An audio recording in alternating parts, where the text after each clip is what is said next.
Attention Part 107 pilots. 2026 isn't just another year for drones, it's a massive shift in how we fly.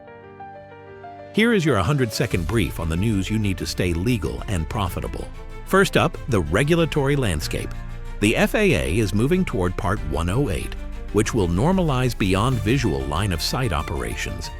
Heads up, the FAA just reopened public comments on right-of-way rules through February 11th. They're proposing that drones could actually have right-of-way over crewed aircraft if they have the right detect-and-avoid tech. This is a game-changer for long-range missions. Now, a critical safety update. A new NOTAM just dropped regarding DHS and ICE operations.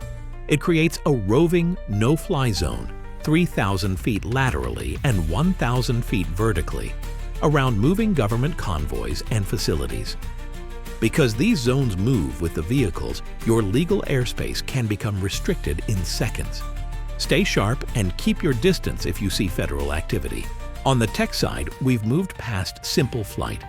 The demand is now for edge computing, processing data mid-flight to flag anomalies instantly.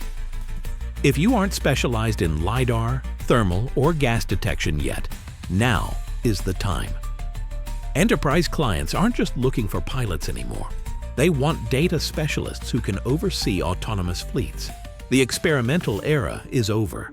Professionalism and advanced data are the keys to 2026.